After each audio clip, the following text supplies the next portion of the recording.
আজকে একটা বলেছে যে সন্দেশখালী সব ঘটনা সাজানো, সন্দেশখালী সব ঘটনা সাজানো, এই বিষয়ে আপনি কি বলবেন? দেখুন, এটা তৃণমূলের চাল। গঙ্গাধর কয়েলের বিষয়ে যে মিথ্যে অপরাধটা দেওয়া হচ্ছে সেটা মিথ্যে, ফেক, এটার কোনো সত্যতা নেই। এটা তৃণমূলের একটা চক্রান্ত। কিন্তু ওনার গলা পাওয়া যাচ্ছে ওখানে। দেখুন এটা তো তৃণমূলের কাজ, এটা আমি আগেই বলে দিয়েছি। তৃণমূল এটা ওনাকে ভয় দেখিয়ে এটা হয়তো বলিয়েছেন আমাদের মনে হয়, কেননা উনি একটা সংগঠনের লোক, কোনোদিন এরকম বলতে পারেন না। ওনার নামে একটা মিথ্যে দোষ চাপানো হচ্ছে। অন্য কিছু কারসাজিদের মধ্যে আছে না, আমার মনে হয় না এটা তৃণমূলের পুরো চক্রান্ত। না না, অন্য কোনো কারসাজি বলতে অন্য কোনো ভিডিও কারসাজি কি আপনি মনে করছেন?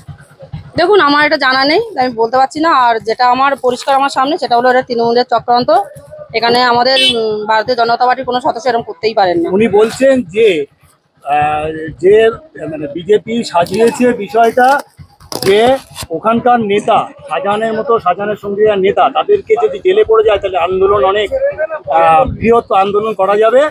এবং শুভেন্দু ওখানে টাকা এবং আন্দোলনের জন্য দিয়েছে, মোবাইল দিয়েছে, টাকা দিয়ে।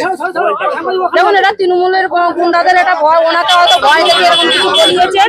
এটা পুরোপুরি ভাবে তৃণমূলের একটা চক্রান্ত করছে। এটা কোনো মতে আমাদের ভারতীয় জনতা পার্টির কোনো সর্বোচ্চ এরকম